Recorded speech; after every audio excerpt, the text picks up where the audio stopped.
Nuclearis lets you channel your inner Homer Simpson and run a nuclear power plant, well, just like Homer Simpson initially. It's no simple game to jump into, but here are my top tips to get you going right away, and what I wish I knew before I started. In the immortal words of Douglas Adams, the first easiest bit of advice is don't frickin' panic. There are so many dials and levers and valves and buttons, and it's glorious but overwhelming. So the good news is, in general, nothing happens that quickly in the game. Only when many game days have passed will you start facing machine wear and failures, and even then, things start sliding gradually. So take a breath, take comfort in knowing you can digest what's happening and react in a calm manner. If you want to.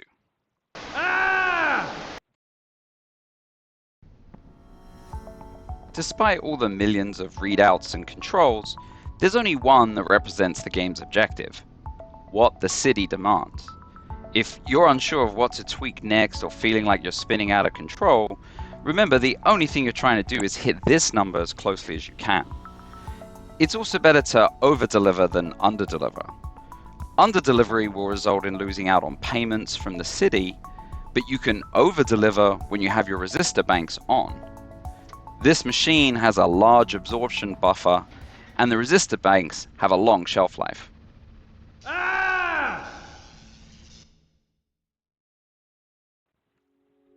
The control room has a few handy schematics, but this one is the most important to get comfortable with. It looks very busy at first, but it's really not that bad. Understand this, and you understand how your plant works and can debug most stuff. Let's start at the core, right here. It generates heat, lots of heat.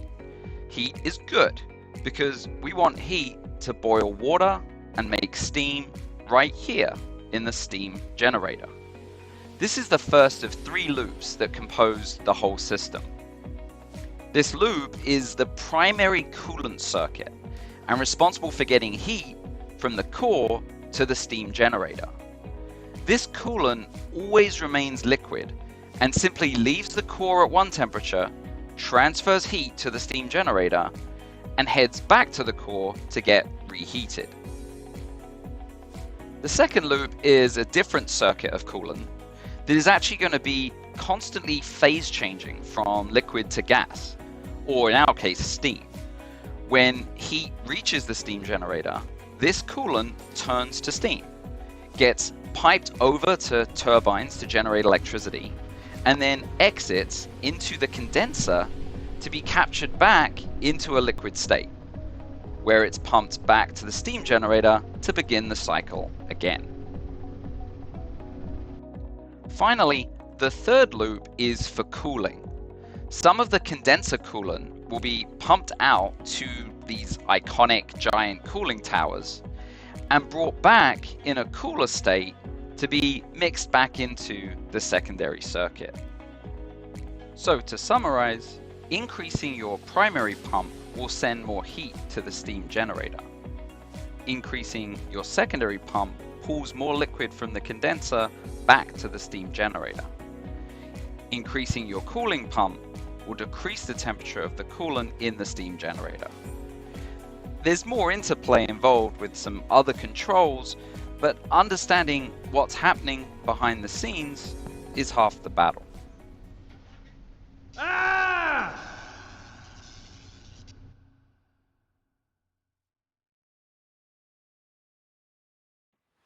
One of the coolest things in the game is you can walk around the entire plant and see all the machinery that you'll be controlling exists to interact with. But the control room is your home, and you would rarely need to leave it while the reactor is active. It's worth your while to learn the plant layout, whether it's the emergency fuel generator, the bay of fuel rods, the chemical boron pump, or even exploring around inside the depths of the reactor core itself. Every button you hit in the control room has something it corresponds to that you can touch in the plant. Most machines have some manual override controls for extra utility and immersion, but with only a few exceptions, you very rarely need to leave the control room. Your sinister robotic assistant, AO, is equipped to fix almost anything in the plant, and in fact, can fix many things you can't. Generally, you won't need to leave the control room while the reactor is active, and if you do, I'd recommend staying on normal timescale. But here's what you can't manage from the control room.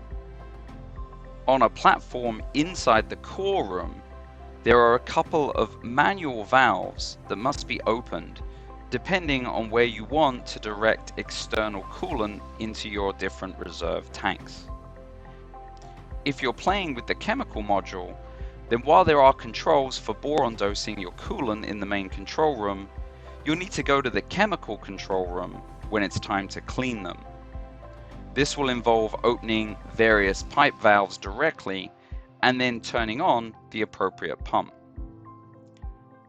When filling up the reserves for your chemicals and your emergency generator, you will need to order supplies by truck, open the barrier to let the driver in, connect to the tanker and pump into the correct tank. Again, you're pulling manual valves to direct the specific fluid, so make sure you open the right one before turning on the pump.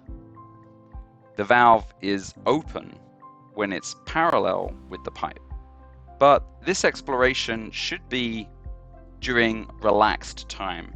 Remember, these tasks are very much things that can happen during a planned or unplanned maintenance downtime.